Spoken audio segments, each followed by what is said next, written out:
Isso. Vamos? Onde é que nós Vamos. estamos? Não, é o José Mário que vai apresentar Verdade, eu o tinha resumo. esquecido. Desculpa. Bom, Sim. Tereza, então, eu quero retomar aqui, fazer uma pequena consideração aqui, e eu senti necessidade de,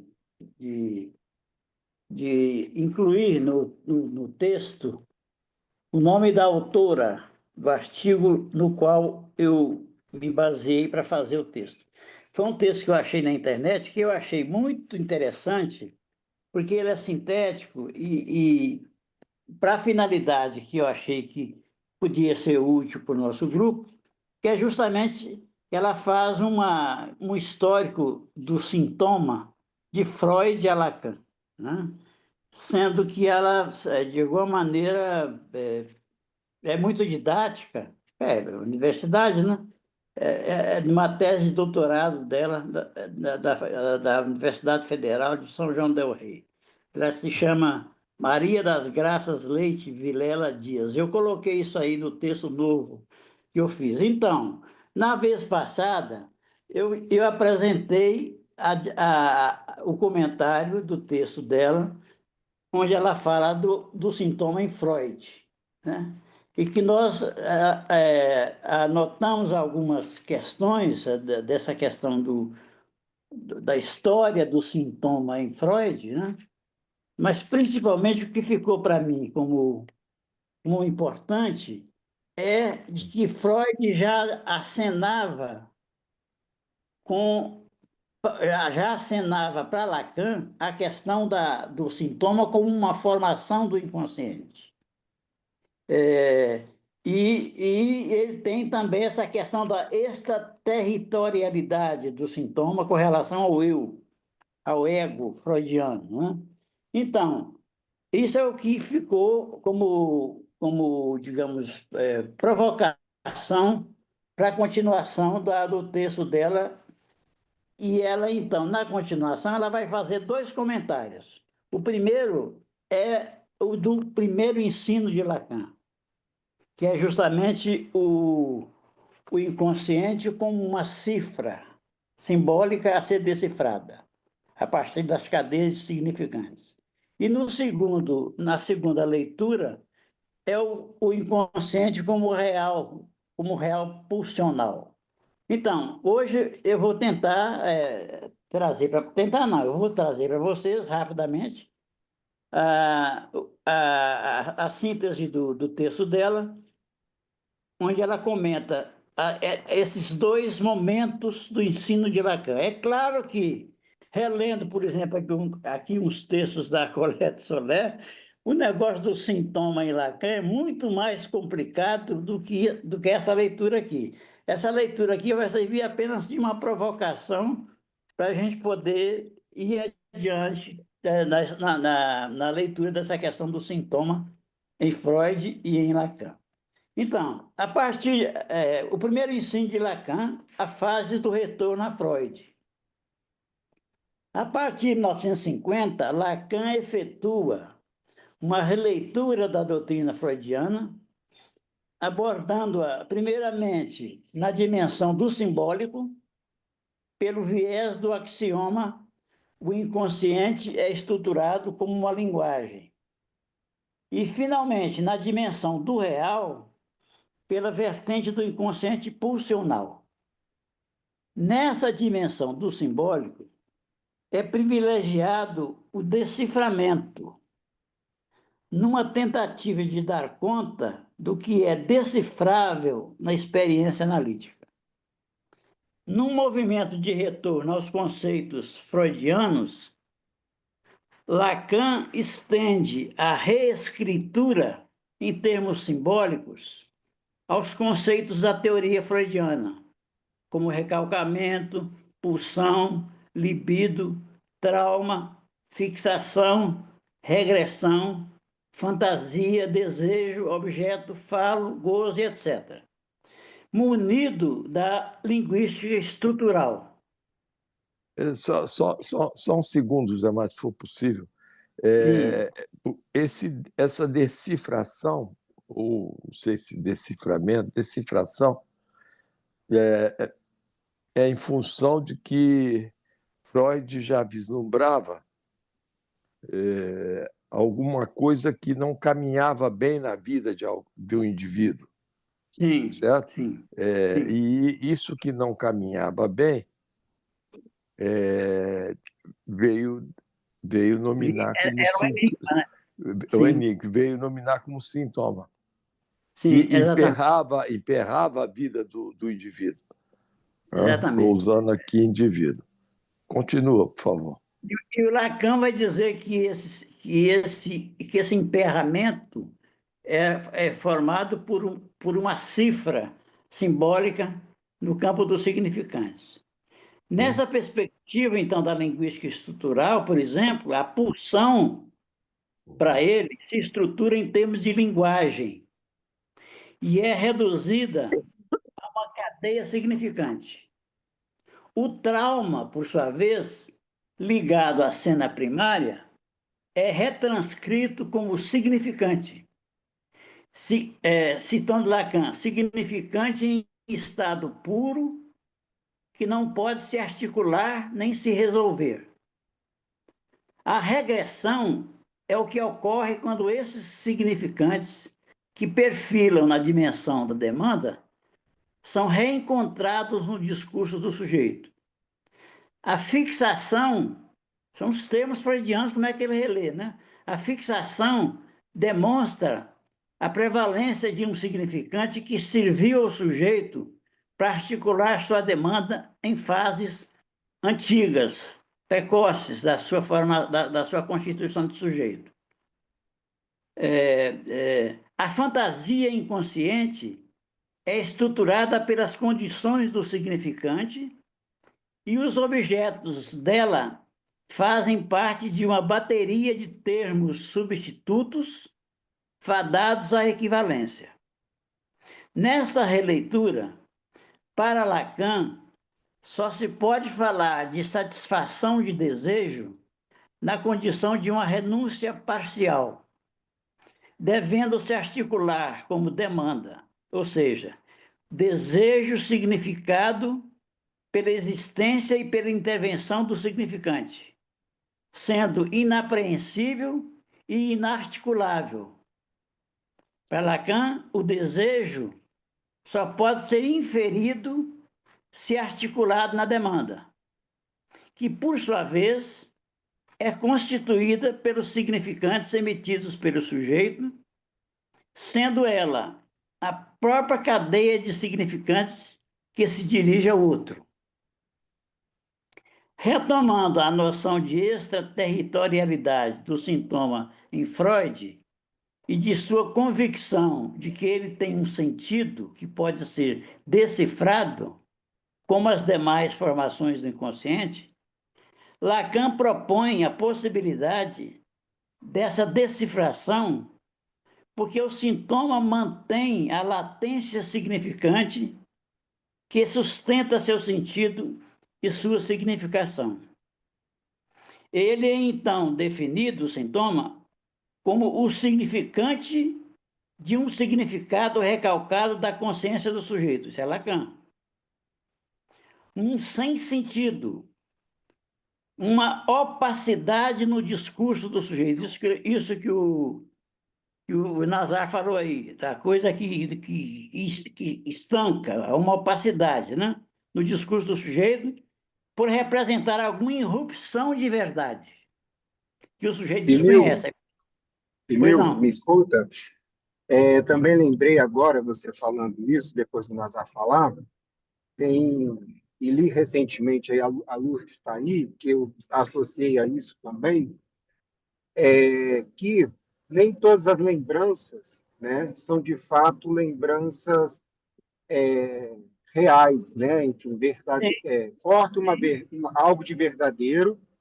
E tem o sim, texto do Freud que ele fala, né, lembranças encobridoras. Isso. exatamente, E é exatamente. muito bacana como ele traz a descrição daquele rapaz que, a partir de um dado momento na vida, lembra, e ele traz como lembrança E aí, no processo ali da fala, o Freud vem descrevendo isso de maneira muito bacana, assim, muito clara, de que era uma fantasia e não uma lembrança, né? Exatamente. Muito, enfim, e eu associei ao que você está falando aí também, ao que o Nazar falou desse enigma também, né? Enfim, Tem dessa essa opacidade. opacidade. Quer dizer Tem, que no lugar de uma experiência real, o sujeito forja uma fantasia.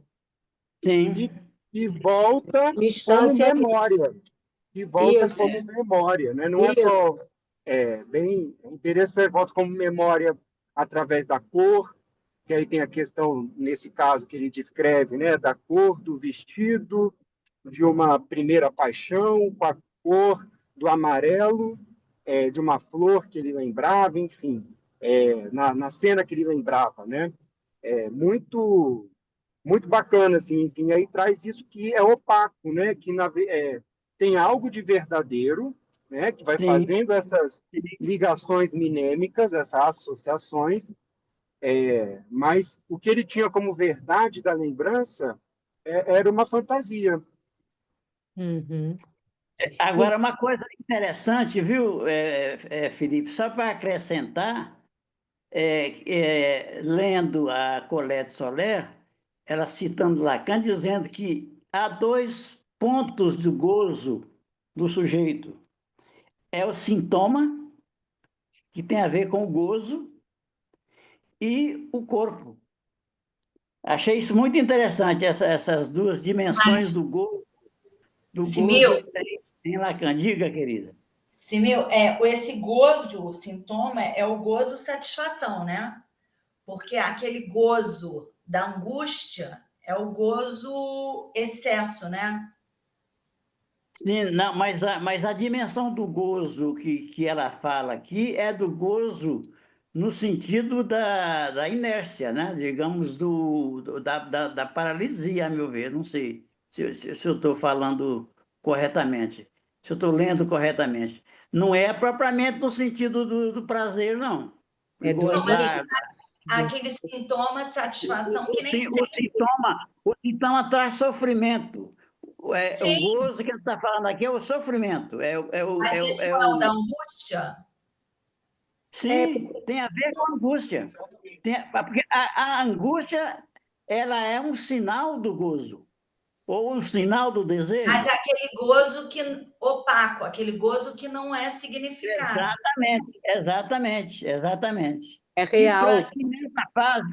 que nessa fase Lacan propõe que na condução das análises é possível decifrar essa opacidade.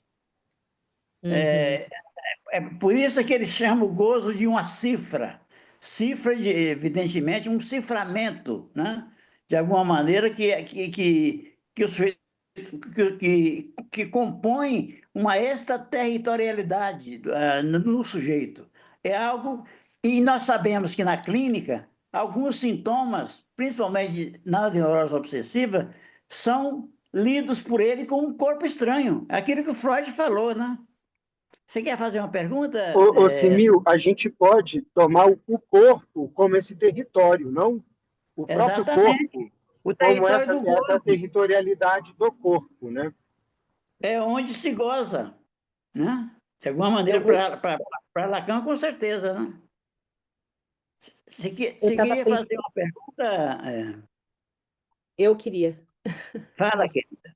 Eu queria perguntar, assim, que eu fiquei pensando enquanto o Felipe colocava essa essa opacidade, que também, para Freud, um sintoma, um trauma não precisa vir de algo factual, pode ser um sonho.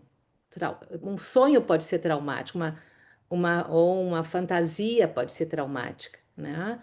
E eu acho que aí entra essa questão desse gozo que é originário do real, que não é Sim, simbolizado, não? sim, Gera exatamente. é, Que ela vai falar justamente que é a segunda leitura que o Lacan vai fazer do inconsciente.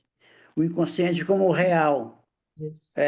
que eu vou falar daqui a pouco. Ela fala isso também no texto dela. Então, em função e campo da fala e da linguagem em psicanálise, que é um texto de 53, Lacan afirma que o sintoma se resolve por inteiro numa análise linguageira, por ser ele mesmo estruturado como uma linguagem, por ser a linguagem cuja fala deve ser libertada. Isso é a definição de Lacan do sintoma, é um comentário que Lacan fala sobre o sintoma nesse texto, A Função em Campo. Ele participa da linguagem e de suas leis, e é também fala dirigida ao outro, como dizia Freud, né? Lugar de onde o sujeito recebe o sentido de seu sintoma, ou seja, sua própria mensagem de forma invertida. Quer dizer, esse sintoma é dirigido ao outro, de alguma maneira. Assim, a sobredeterminação do sintoma, proposta por Freud, nada mais é para Lacan senão a articulação das cadeias significantes a serem decifradas. O processo de uma análise para ele sendo esse deciframento que se dá no desdobramento e no desenrolar das cadeias significantes. Assim, é na modulação da fala do sujeito que cabe avalizar a presença do desejo e a verdade que ele oculta e que está inscrita em alguma parte do inconsciente. Nesse sentido, o sintoma revela não a verdade da doença. Eu achei interessante porque na vez passada a Ana tinha apontado para essa questão quando eu falei que Freud deu à histeria a dignidade de doença, tirou a histeria do lugar da simulação para dar a dignidade de doença. E ela ficou incomodada com o termo doença, do sintoma como doença. E aqui Lacan fala, nesse sentido, o sintoma revela não a verdade da doença, mas a verdade do sujeito do inconsciente, pois busca apreender o desejo inconsciente e destrutível do qual fala Freud. Isso aqui tem uma importância também no sentido do comentário que eu costumo fazer, de que a psicanálise não perdeu a sua dimensão terapêutica. Quando o Lacan fala aqui que o sintoma não revela, que revela não a verdade da doença, mas a verdade do sujeito, de alguma maneira ele está deslocando realmente essa dimensão do sintoma para a questão do sujeito, né? Da constituição do sujeito. É interessante, Simil, porque Sim, a gente sim, pode pensar, então, que há um sujeito do inconsciente que, sim, ao satisfazer-se, ao seu modo, gera efeitos na vida, na existência do indivíduo, né, enfim, sim, que sim, sim, dialoga a nível da consciência com o que a gente entende de adoecimento também. Não só, sim. mas fica nesse limiar, nesse enlace entre esses discursos, né? Também. O que a gente entende por adoecer? Sim, agora eu tenho uma leitura também, porque o Lacan fala muito claramente que as duas dimensões do gozo no humano é o sintoma e o corpo. Quer dizer, então o sintoma tem essa dimensão do o gozo, então a finalidade da análise, de uma análise, não deixa de ser a forma pelo qual o sujeito passa a lidar com essa questão do gozo. Quer dizer, o tipo como é que eu diria, de deslocamento que ele possa fazer de forma menos angustiante de gozar, e principalmente essa dimensão desculpa, eu esqueci o seu nome, querida, que falou antes da questão do... Não, foi a Sandra. Natália que falou. A questão do gozo como prazer e o gozo como pulsão de morte, né? Como inércia, digamos. Não sei se isso tem a ver, vamos lá. De certa maneira, entretanto, ao comprovar a impossibilidade do franqueamento do... É isso mesmo. Nesse sentido, o sintoma revela não a verdade da doença, mas a verdade do sujeito do inconsciente, pois busca apreender o desejo inconsciente e destrutivo de qual fala Freud. De uma certa maneira, entretanto, ao comprovar a impossibilidade do franqueamento do recalcamento das ressonâncias semânticas dos sintomas em sua inteireza pela interpretação, o significado permanece discordante para Lacan. Lacan, então, mudará sua concepção da emergência da verdade, assinalando a presença de algo do significado que é resistente ao significante, deixando de lado a questão da insatisfação contida no sintoma e introduzindo a questão pulsional. Passa-se com isto a impossibilidade de acessar toda a verdade, sendo essa alcançada apenas como meio dita.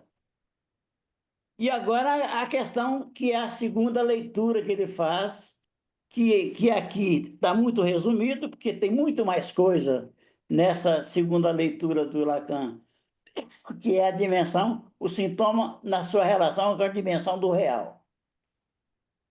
Na década de 50, principalmente em seu seminário O Eu, na teoria de Freud e na técnica de psicanálise, que, por sinal, é um seminário que eu estou relendo e estou me surpreendendo com o que tem ali, nesse seminário, da antecipação que Lacan faz de todo o ensino dele, principalmente com relação a esse conceito de real.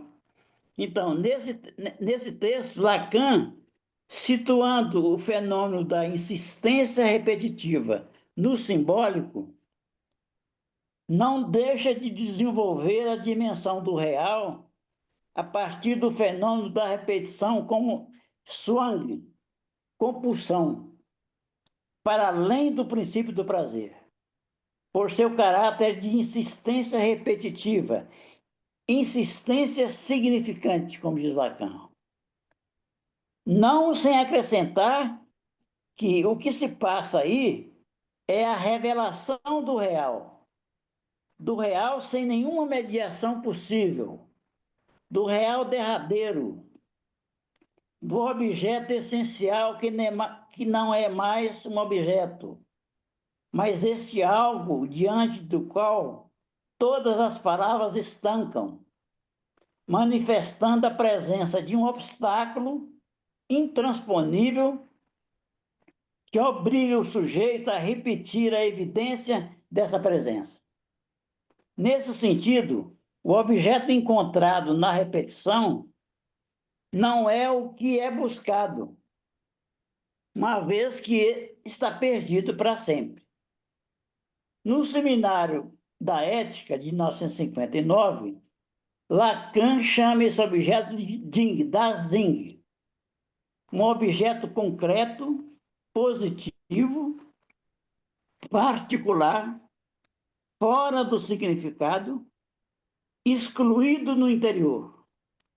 Citando Lacan, é esse objeto das Ding, enquanto outro absoluto do sujeito, que se trata de reencontrar, no máximo como saudade.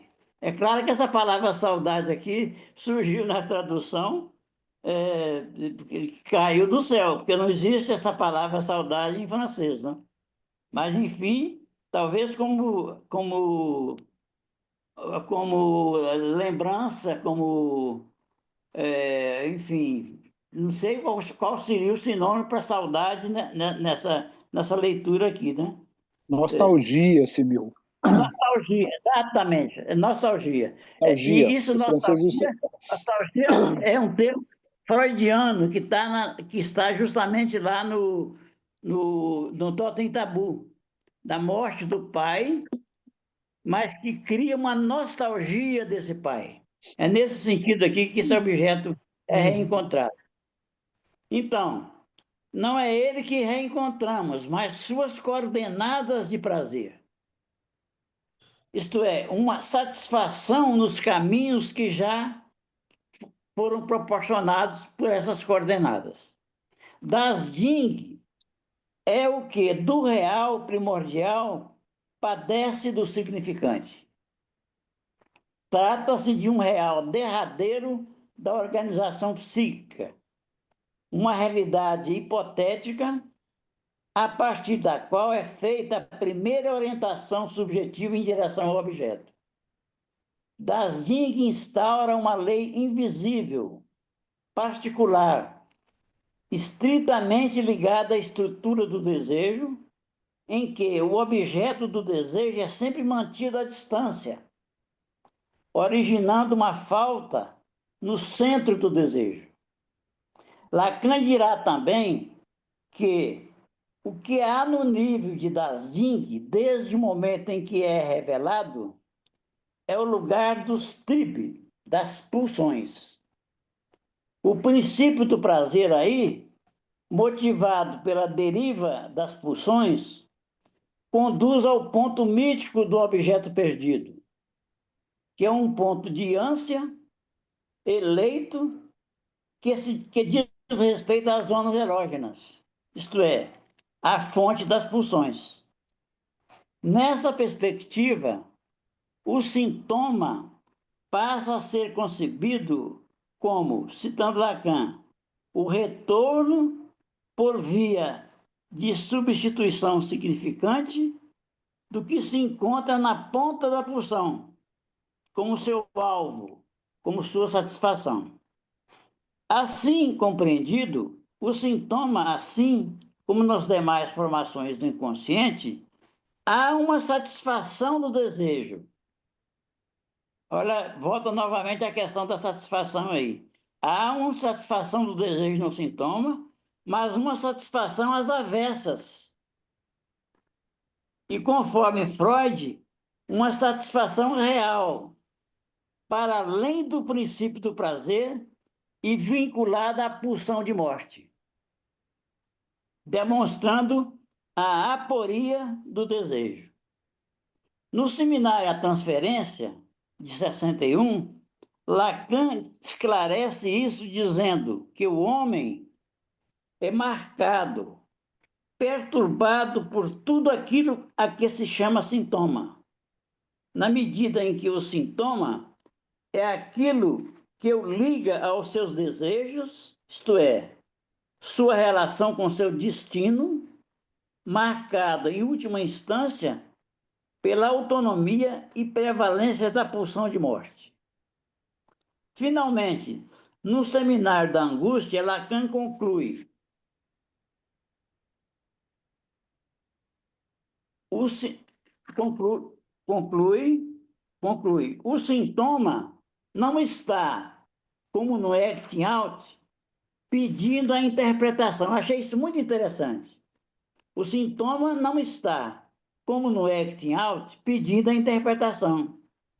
O que descobrimos nele, em sua essência, não é um apelo ao outro, não é o que mostra o outro. O sintoma, em sua natureza, é gozo, encoberto sem dúvida. O sintoma não precisa de você. É aquilo que, na metáfora, o conceito de metáfora, o significante não dá conta. Aí há um vazamento. E esse vazamento é que dá o sentido de verdade, que vai se dizer que o sintoma não tem cura. Não é? Todos têm um sintoma. Sim. É a marca de um sujeito. Mas, logicamente, aí surge a questão. Mas numa análise, como é que fica, não é, no transcorrer de uma análise, um sintoma? Não é? O que ele vai dizer, Nazar, é que numa análise, no final de uma análise bem-sucedida, o sintoma não desaparece, evidentemente, mas a relação do sujeito com o gozo que o que ele E vai, sintoma se traz, modifica. que Isso. ele vai, e vai haver cada vez mais uma perda de gozo, né? exatamente, exatamente, Que uma das últimas definições de final de análise é saber fazer com o seu sintoma, né? exatamente, E exatamente. bem Ou dizer o sintoma. se identificar com o seu sintoma, não é? Exatamente. E E ele diz mais, poder bem então, dizer, né? Poder bem dizer o sintoma. bem dizer o sintoma, exatamente, Bem dizer. É uma exatamente. identificação, sintoma. Em outras palavras, bem dizer o gozo, né? Quando chega na análise é para como gozar, né? Para chegar Não sei se é um como gozar, não sei se a análise tem uma forma do gozo, não.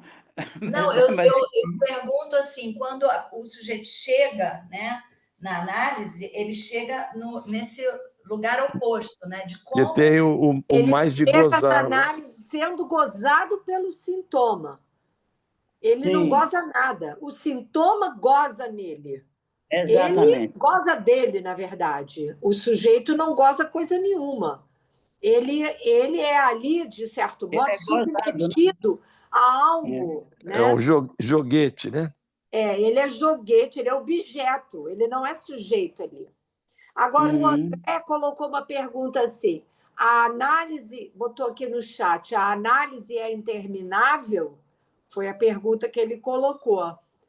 Eu entendo Vamos que a análise é terminável no percurso com o analista, com você supor que alguém vai te responder aquilo que você mesmo supõe que não saiba, né? Você não sabe, você acha que não sabe. Você não Eu sabe que encontro quem sabe. Você sabe. não sabe que sabe. Agora, Exatamente. eu Agora, tenho você uma. vai passar, só um instantinho, você vai seguir, né, interrogando exatamente isso que foi dito agora, esse ponto do sintoma, que não é justamente, não cai sobre o significante, não é analisável, é a Sim, marca, é a prago desse momento da sua constituição no campo da fala e da linguagem, que a gente pode, sim, como Lacan aponta, dizer que é esse ponto indelével, né? Impossível de ser apagado, da presença do narcisismo do outro. Então, o narcisismo do outro, que é constitutivo do sujeito, disso ninguém se cura, né? sim, Você está sim, para sempre articulado, ligado, né? Você tem uma dívida simbólica com esse lugar que franqueou para você, né, estar no campo da falida linguagem. É um lugar, não é nenhuma pessoa. sim. O Agora, narcisismo primário não é ninguém. sobre essa questão do terminável e do interminável, eu tenho uma leitura que eu Diga. não arrisco dizer que é uma conclusão, que a conclusão na vida não existe. A conclusão na vida é a morte. A gente está sempre aberto a uma reformulação do que a Isso. gente conclui. Mas eu Isso. penso hoje que a análise é interminável, nesse sentido que você falou, Tereza. Ela Sim. termina com este analista, mas Isso. você Você adquire. segue interrogando esse ponto, Exatamente, né? exatamente, Impossível de dizer, com certeza. Porque senão aquele que faz uma análise não fala mais nada, ele já sabe exatamente, tudo, já exatamente, acabou, já encerrou, já morreu. exatamente. Nesse É sentido, ela que é interminável, né? É essa nesse... experiência faz essa abertura e é irreversível, uma vez experimentado também, Sim, né? sim, sim, O que Então, não impede que alguém tenha terminado sua análise e possa, tempos depois, né, querer sim, se dirigir a um analista. Se deparar com uma situação traumática, não é Isso, isso? Isso. E E retomar, sim. Sim. Para tratar especificamente aquilo que, de alguma maneira, ele não está podendo dar conta. Boa Né? tarde, tudo bom? Agora, tem uma variante aí, Tereza, que você provavelmente tem muita coisa a dizer sobre ela, que é a questão da supervisão, né? Que Sim. nós sabemos que o analista, ele está sempre, como que é, exposto à possibilidade de se deparar com uma situação subjetiva que ele não sabe resolver. Uhum. Porque ele trabalha com o sintoma do outro e muitas vezes ele se depara com situações que ele não sabe, digamos, conduzir a Porque partir bate num ponto cego dele. exatamente. Esse ponto Né? cego, então, a supervisão ajuda, digamos, pelo menos encaminha Isso. a elaboração desse ponto cego, Isso. né? Aí eu queria falar uma coisa que eu acho que é muito importante, que já há muito tempo que eu venho batendo nessa tecla da importância da supervisão em alguém que está com a sua análise em curso. Porque a função do supervisor, justamente, não é, né, supervisionar o caso, né, no sentido de dar uma direção ao caso que está sendo conduzido por aquele analista.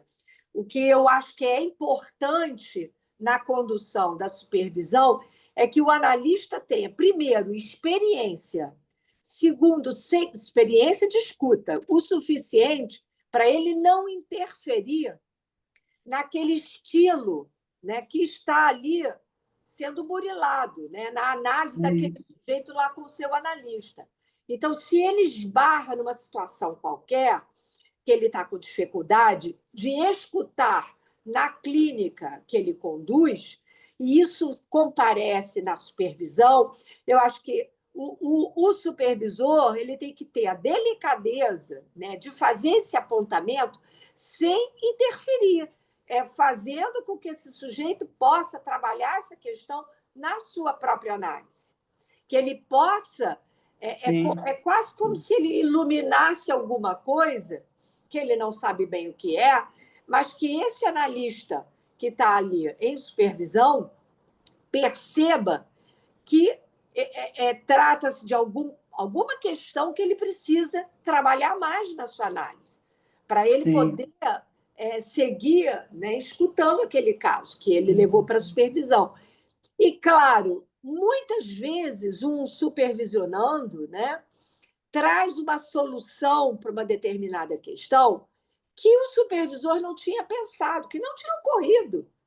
E é isso mesmo. Né? Então, não se trata de interferir, justamente de fazer uma condução sobre a condução, né, que aquele analista faz. Não. Se trata simplesmente de fazer esses apontamentos que eu acho que são fundamentais para que o sujeito trabalhe, avance na sua análise pessoal, que é essa questão. Os pontos de entrave que se levam para uma supervisão têm a ver com a sintomática daquele analista, que ele precisa avançar na análise. Isso que eu queria dizer, que eu acho que é importante. Por isso, a escolha do supervisor não pode ser a escolha do amigo. Tem que ser alguém que, evidentemente, você tenha transferência, mas alguém que tenha cancha, como se diz, né? Que possa escutar com isenção, entende? Que não vai ficar ali, faça isso, faça aquilo. É isso.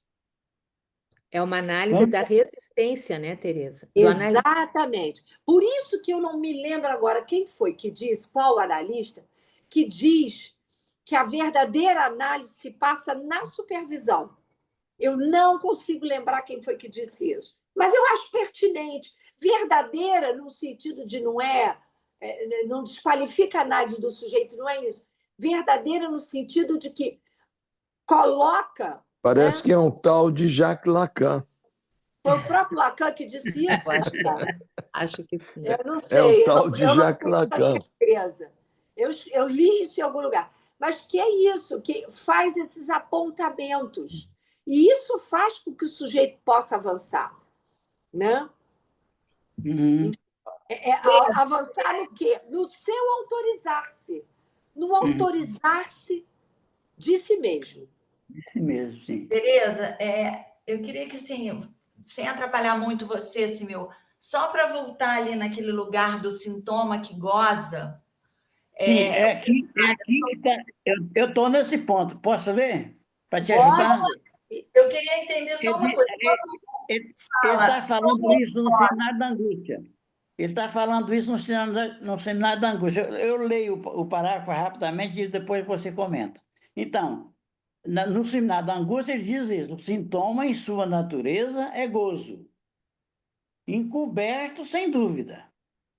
O sintoma, para ele, né, E- não precisa de vocês, como no acting out. Ele se basta.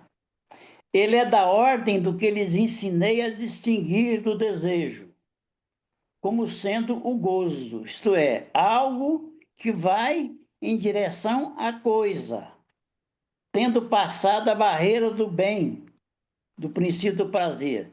E é por isso que esse gozo pode se traduzir por um unlust, desprazer. Isso é Lacan, no Seminário da Angústia. Em outras palavras, no âmago da experiência do desejo, existe algo que resta quando o desejo é satisfeito. Neste final, que é sempre o resultado de um engano, resta o gozo, encarnado no sintoma e presentificado pela angústia. No final de sua obra, sobretudo nos seminários ESI e Le Santôme, Lacan define o sintoma como função de letra Fx, um signo isolado da cadeia significante, uma cifra de gozo. O objeto A resta inassimilável pela articulação significante. É o centro, o caroço, o sintoma letra de gozo. Isso é Lacan, articulador do inconsciente e do gozo. Como conclusão, o autor afirma que, na experiência analítica, não basta isolar os significantes mestres que definem o destino do sujeito. É preciso também isolar os modos de gozo do sujeito em relação ao outro, ao grande outro, pois, se há um saber inconsciente determinado pelo significante recalcado, há também um saber de si como sujeito pulsional determinado pelo gozo. Nesse contexto, a psicanálise é uma praxis orientada para o núcleo do real. A interpretação analítica não devendo visar ao sentido, mas principalmente a redução, isso que o Nazar falou aí, a redução dos significantes mestres ao seu não senso, a seus modos de gozo. É isso que eu anotei do texto dela e que eu trouxe para a gente poder, para enriquecer a nossa discussão sobre a questão do sintoma. Agora, eu queria pedir uma coisa ao grupo. Eu estou ansioso para a gente já entrar no texto A Direção da Cura, do Lacan.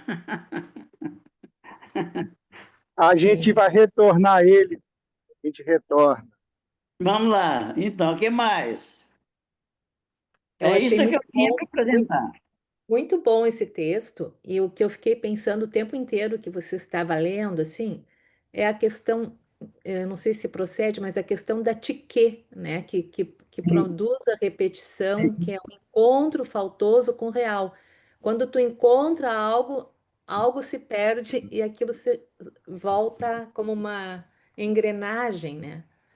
Sim, É sim. algo que se atualiza em diferentes contextos. Na medida em que o automaton Não não dá pode ser conta da nomeado. TQ. Isso. Sandra, o Lacan ele fala da TQ. A gente foi isso esses dias, né, Tereza? Em algum lugar, acho que da atividade da escola também, enfim, que como esse acaso também. Como esse acaso não é só uma ordem do faltoso, é desse acaso de que, numa lógica aristotélica, ele só pode ser introduzido pela própria natureza, pela dinâmica da natureza, pelos acontecimentos, e por um outro capaz de escolha. Eu achei isso interessante. Até fiz uma pergunta, como é que a gente pensaria se esse caso hoje poderia vir do virtual, já que para Aristóteles não, a princípio, né? Então, é algo que mudou na nossa existência. Hoje a gente já se desenvolve, nasce, enfim, né, nessa outra lógica digital. Então, mas que a princípio não traria esse acaso, essa etiqueta. Eu achei isso interessante, o fato disso só Não vir através de entendi. alguém capaz de escolha. Não entendi. O que que você está querendo dizer, Felipe? Não entendi. Desse acaso, Tereza, que vem, e para Aristóteles, e que o Lacan toma isso, foi lá no esquise do olho e do olhar, é lá que está isso, eu Aham. lembrei, que ele fala que a TQ, justamente nessa divisão, ela só pode ser marcada no sujeito por acontecimentos da natureza e por um outro capaz de escolha. Eu achei isso interessante. Não é Sim. qualquer outro que Não é traz, qualquer outro. Não é não é qualquer outro. qualquer outro. Ah, E aí, na minha pergunta, tomando esse espaço digital como possível outro. Isso seria capaz. Na constituição do sujeito hoje, na dinâmica hoje do sujeito digital, que já nasce nessa lógica ou mais analógica, entendeu, Tereza? E é possível considerar o digital como um outro e seria capaz também de provocar essa tique hoje na constituição subjetiva. É minha não pergunta. sei te responder. Eu acho que o digital ele até pode influenciar, mas eu acho que ele não é autônomo de quem opera esse digital, não é mesmo? Então, eu não sei te responder, porque Você está eu tenho, falando. eu tenho um pouco de. Em relação a essas questões da atualidade, né, da contemporaneidade, de toda coisa da internet e tudo mais, eu tenho um pouco de prudência para fazer qualquer afirmação na ordem da constituição do sujeito. Claro que isso interfere, mas eu não diria, né, que é sem a presença, como você mesmo disse, não pode ser um outro qualquer. Então, precisa ser alguém, né, portador de um desejo muito Exatamente. específico, voltado para esse sujeito. Que uso ele faz, né, na sua abordagem desse seu pequeno objeto que é o ínfas, como é que ele se aproxima desse ínfas, aí, enfim, são as contingências, você está chamando de acaso. Mas eu não colocaria toda a responsabilidade de uma constituição subjetiva no contemporâneo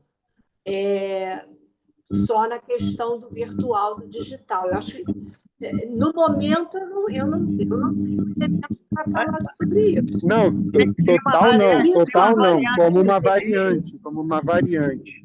E aí, também Deixa pensando, eu então, colocar uma questão para você, Felipe, uma variante que surgiu no outro grupo nosso aqui, da menina falando da questão que ela fazia, que a menina suicidou, mas ela fazia terapia com um robô, terapia com com um algoritmo da inteligência artificial, que eu fiquei perplexo da pessoa, de alguém acreditar na possibilidade que uma máquina possa substituir o desejo de um analista.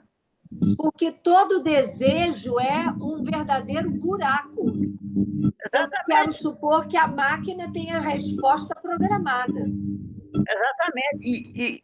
E ela, inclusive, essa programação é feita por um sujeito. Exatamente. Agora há uma impossibilidade lógica de uma análise com uma máquina. É nesse sentido. Sim, Pelo menos até hoje, né? No que a gente está conversando, inclusive, é o que permite a lógica da TQ com que uma análise se efetue, né? Também. Porque o analista ele entra nessa condição de um outro que pode, franqueado por seu desejo também de estar ali, atualizar ou recortar o que retornou na fala do outro, né? Também por uma via do acaso. Uma fala livre, né? Sim. E aí entra a questão da interpretação também, né? Porque o analista pontua o discurso do analisante. O analista tem a partir do que ele escuta. Olha só a sutileza da coisa. É a partir do que ele escuta. Portanto, por mais que ele tenha que colocar ali em questão a sua neutralidade, o seu julgamento em relação ao que está sendo dito, sua escuta sofre a ação da experiência que ele teve da sua própria análise, é óbvio. Né? Ele não escuta de qualquer lugar. Tem uma coisa a mais que eu queria acrescentar dessa impossibilidade, é que da experiência com o robô, a máquina, o saber implicado, aí é o saber referencial. Sempre o saber, não há saber textual numa máquina. Isso. Verdade. Não há saber textual numa máquina. Então, e uma análise só funciona com saber textual. A questão que o Felipe está trazendo é uma questão interessante para a gente poder pensar em termos assim, qual o futuro da análise, né? Da psicanálise. É uma questão interessante. Eu acho que é justamente essa questão da inteligência artificial é justamente a não suportabilidade da falta. Isso. Obtura qualquer tipo de análise. Aquilo não é análise, né? Não há inconsciente ali. Por uma máquina... Oi, Sandra, posso fazer um comentário sobre o que você já falou? Não é análise, é coaching, you know? É um ser supremo ali que diz como você você traz um problema e o AI te diz como resolver aquele problema. Isso. Não é análise. Não é. Ô, Simil, eu queria fazer uma pergunta sobre o que eu ouvi aí, que final de análise, o melhor resultado seria a identificação do sujeito com o sintoma. E uma diminuição do gozo, né? Agora, eu queria saber como é que isso se expressa, né?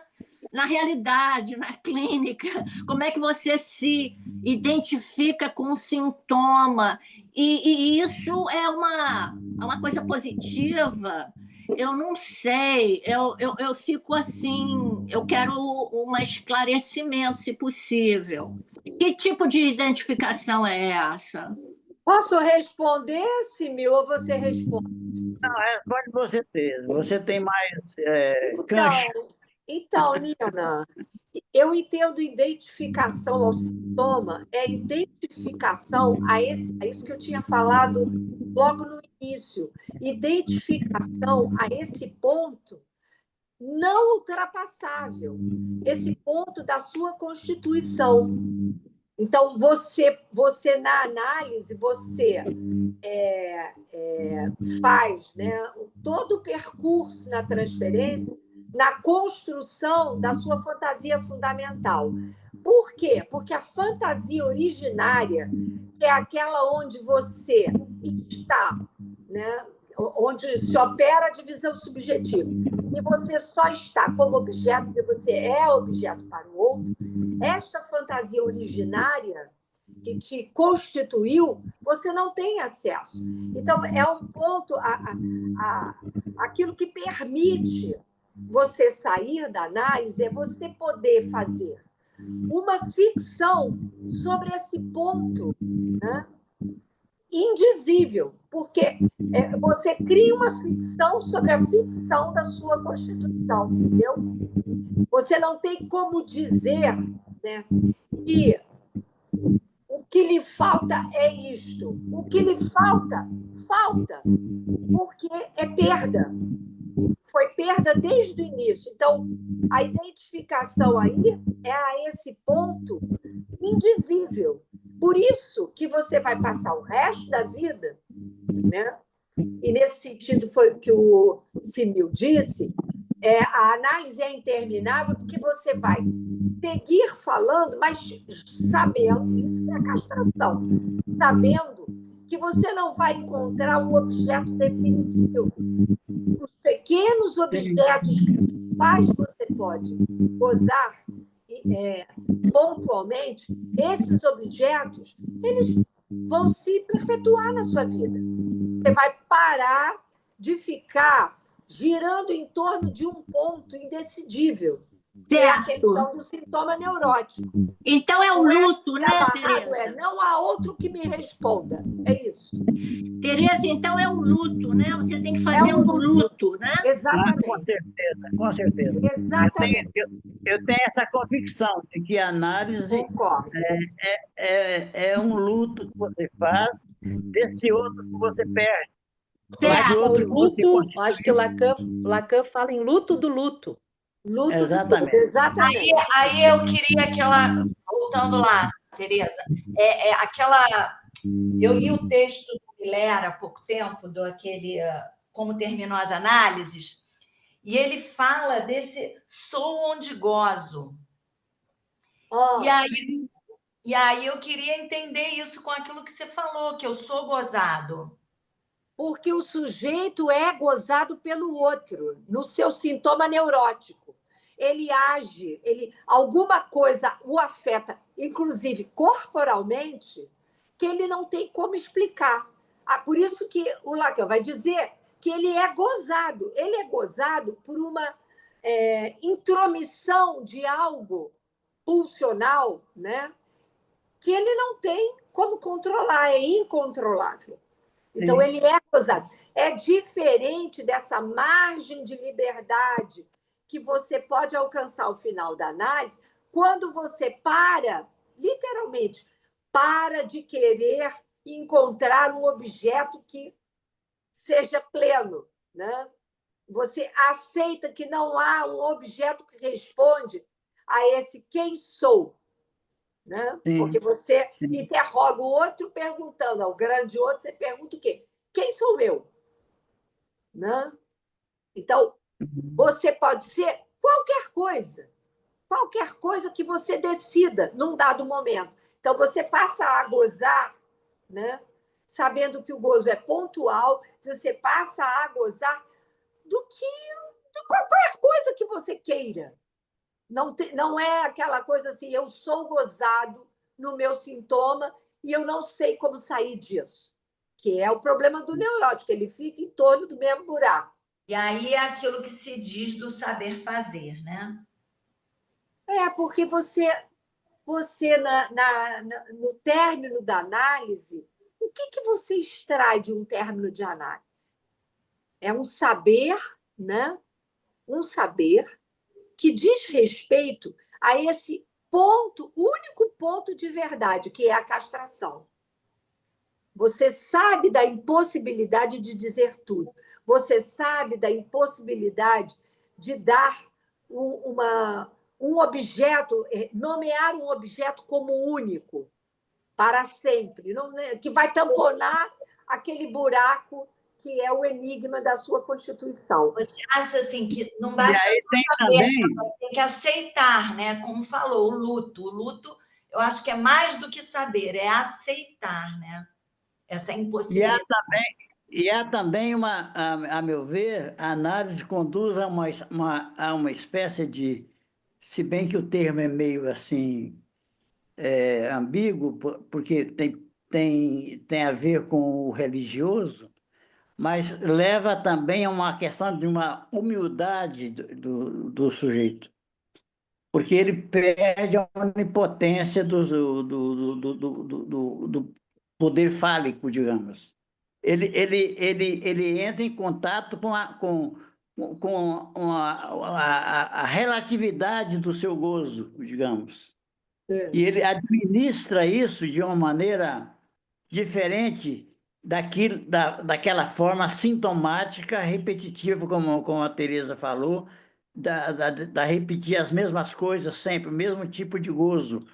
Uma coisa, digamos, que o submete a uma repetição mortificante do desejo. Então, Sim. há uma abertura para justamente. Por isso é que eu acho que há uma. O Freud dizia que a análise é transformar a angústia neurótica em uma angústia normal, porque a conclusão que Freud traz e que Lacan, digamos, dá continuação, é de que a angústia não tem cura. Nós continuamos. Angústia é a mola do desejo. Exatamente. Ela está aí, nós A temos uma angústia é contingência. diferente de ficar angustiado, Exatamente.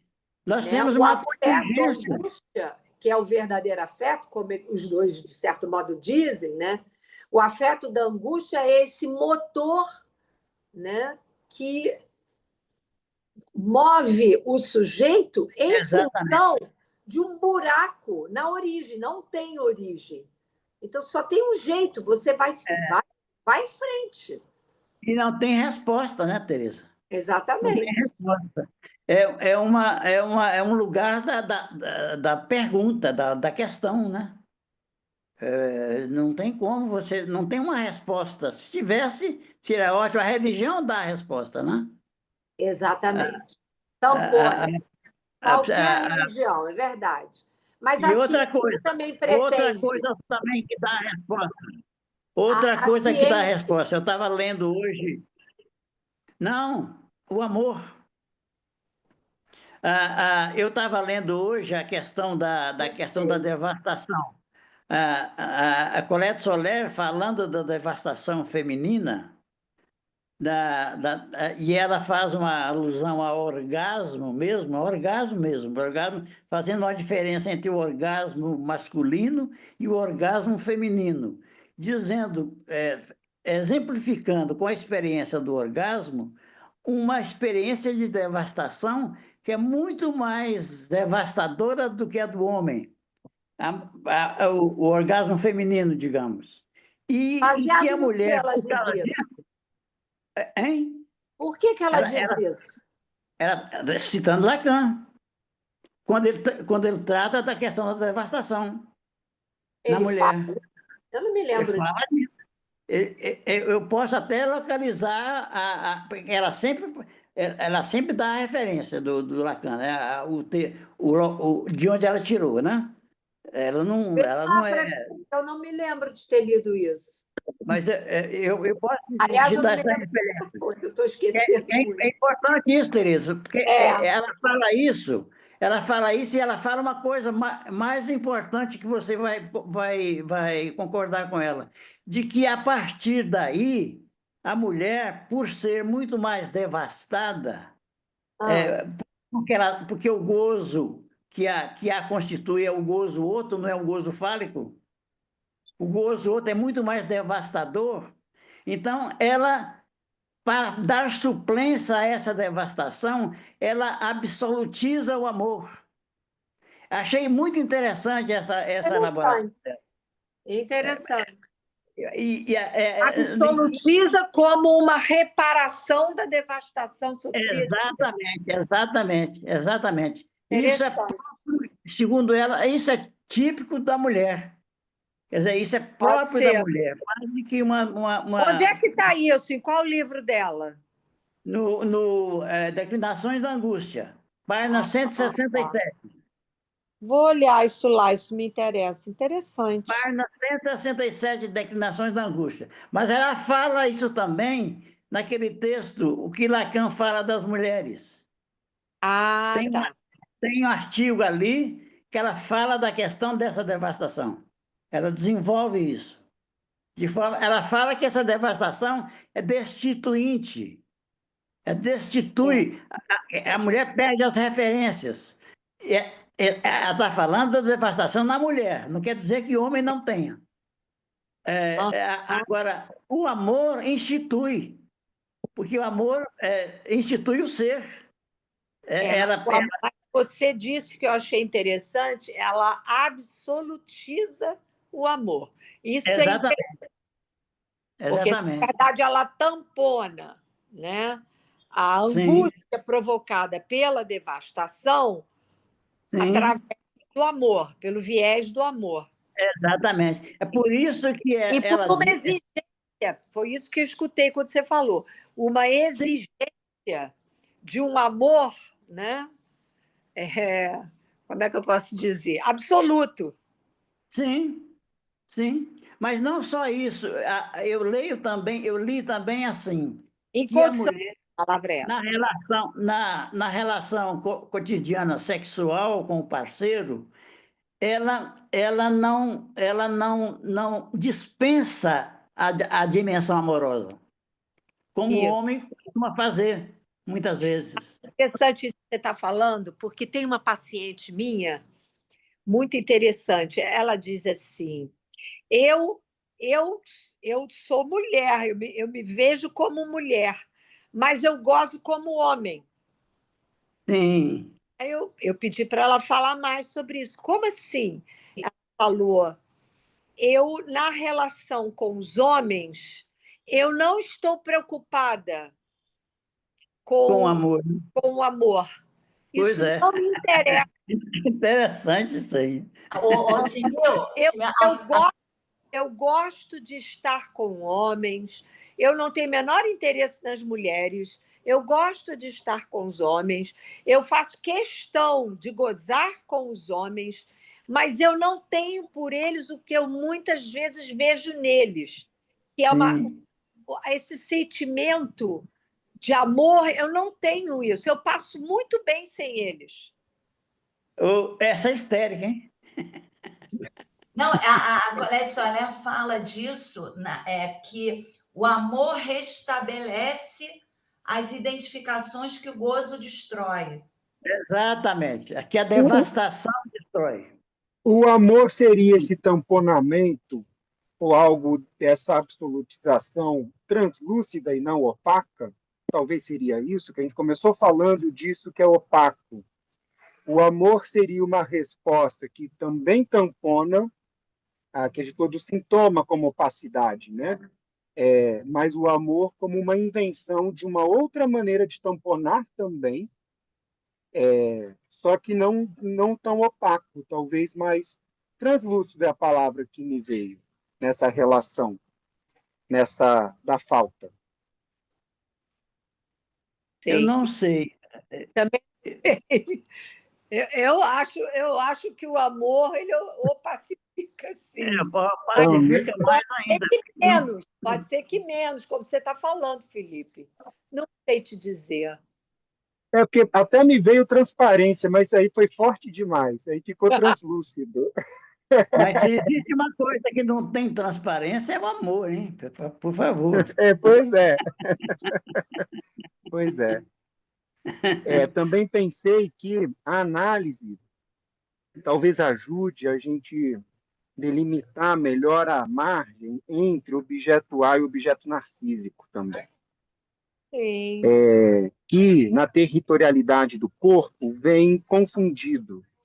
Me veio a palavra até vem de maneira promíscua mesmo, de uma confusão atordoada, assim, entre objeto A e objeto narcísico. Mesmo E não é porque sem isso também, porque tanto a pulsão quanto o objeto narcísico, a identificação, a origem territorial deles é a partir do corpo de onde esse sujeito fala, né? Mas, de toda forma, a função deles é diferente. O que o objeto A é causa de desejo, né? Então, sim, conforme você vai cernindo essa margem, esse objeto que não é possível de significação. Mas Sim. até chegar aí, ele está ali muito junto mesmo, confuso, fundido com o objeto narcísico. Por isso que eu Mas pensei na análise, num vocês caminho concordam, de discernir isso, de analisar isso. Diga. vocês concordam que uma análise, uma das finalidades da análise seria uma restauração do narcisismo? Uma restauração no sentido de correção de determinado. Porque tem pessoas que saem, que chegam na análise se sentindo uma merda absoluta. Quer dizer, de alguma maneira, a análise de um sujeito como esse pode levar a uma restauração do narcisismo. Porque Porque eu tenho a impressão de que, citando lá o grupo de Klein, no final de análise há um soul, né? Há uma conquista de um ser, de alguma sim, maneira. talvez sim, porque se a gente pensa que o indivíduo chega em uma análise nessa posição de um sujeito gozado, né, que a gente falou aqui, né? Então você falou, o indivíduo chega se sentindo assim, enfim, é um lixo que você falou, enfim, se sentindo muito Lixo, mal, a é isso? merda Isso, absoluta. pois é. Então ele se sente ali um resto, um excremento de gozo mesmo. Ele chega gozado, porque talvez aí ele chegue justamente com o objeto A, com a pulsão muito preponderante sobre o seu objeto narcísico. Talvez a ponto até de tamponar o que é narcísico mesmo aí, de Sim. ver de ver essa estrutura narcísica dessa maneira, o narcisismo, né? Enfim, até com esse radicalismo aí para falar do que a gente entende por uma estrutura narcísica, né? Sim. Pensei nisso, Simil. Então, talvez seja assim mesmo, nesse sentido, sim, uma reestruturação narcísica Eu de um diria que seria uma narcisismo restauração. Eu de uma diria que seria uma restauração. restauração. Uma restauração, algum tipo de restauração. E aí eu penso, por exemplo, nas situações extremadas da patologia, como a melancolia, por exemplo. O melancólico psicótico, aquele que a gente vê na clínica, síndrome de Cotard, que está morto, né? Morto-vivo. Esse cara não tem narcisismo, praticamente. O narcisismo dele foi destruído de alguma maneira. Concorda? Praticamente, não tem de fato, É, porque a estrutura narcísica ela protege, né? sim, O sim. narcisismo ele é fundamental, ele é completamente necessário para que você possa falar da existência do sujeito. Se você não Inclusive a constituição do corpo, né, Tereza? é exatamente Do corpo o próprio. corpo completamente despedaçado, É, é, né? é, é. Bom, não sei, eu acho que a gente está colocando questões sérias, a gente dá melhor Não, para. mas tem a ver com essa questão do amor. Porque, por exemplo, Freud fala isso em Luta e Melancolia, que no caso da paixão, né, há um esvaziamento do narcisismo do eu. O objeto é erigido como perfeito, todo o seu narcisismo passa para o objeto. Então, e no caso da melancolia, ele é o supereu, toma conta, digamos, da cena, e aí massacra o eu, né? destrói. Ou, Simil, É ou nessa melancolia, o que tem é puro objeto A. Não há objeto narcísico aí. Não é, Sim. é puro objeto A. E Uhum. é Que a puro gente objeto A. falar puro objeto A, eu não tenho É uma certeza. hipótese. Eu Surgiu. não tenho Tá. certeza. Porque o objeto A, ele só se constitui no momento em que em que ele barra o sujeito. A barra do Sim. sujeito do S barrado é aquela barra, é o próprio objeto A. É aquilo que é cortado, digamos assim, arrancado, né? Que não tem entrada justamente no campo da fala e da linguagem. O objeto A é o resto metonímico da coisa, de Das Ding. Então, como é que Sim. vai dizer que no lugar não tem objeto narcísico, mas tem o objeto A? Eu não sei como falar isso, sustentar isso. Eu não sei. Não saberia dizer. Não saberia dizer. Porque se a gente pensa o sujeito, né, como aquele que carrega esta marca narcísica, que é uma perda, esta é a marca narcísica. É o narcisismo Sim. primário, que o sujeito Sim. sofre, né, os efeitos, ele é marcado pelo outro. Então, o narcisismo primário é o narcisismo do outro, né? Então, Sim. é sobre este narcisismo que vai se constituir, justamente, o que a gente chama de narcisismo secundário, que é efetivado pelo Édipo. Vamos trabalhar as questões didaticamente assim. Bom, se é isso, né, como é que a gente vai falar de objeto A nessa situação que a gente está falando aqui, de uma melancolia psicótica? Eu acho que não tem. Não tem, porque para você ter o objeto A, você tem que ter o sujeito dividido, necessariamente. Não é isso? Sim. Você tem que E ter. se existe uma coisa que não há na psicose, é a divisão do sujeito. Há uma confusão aí, né? Na melancolia também, né? É. De toda forma, tá bom por hoje, vocês acham? Tá Eu acho. bom, tá bom. Agora, eu queria pedir, então, a 40. coordenação. Eu queria pedir a coordenação para a gente entrar, então, no texto do Lacan. Simil, a gente volta. A gente começou, a gente volta de onde a gente parou. Eu vou retomar e exatamente mando no grupo de onde que a Ah, tá gente vai legal, tá continuar. legal, tá Tá legal, bom? tá legal, tá legal, tá Beijo. legal. Até Tchau. breve, Beijo, gente. Beijo. Tchau, tchau. tchau.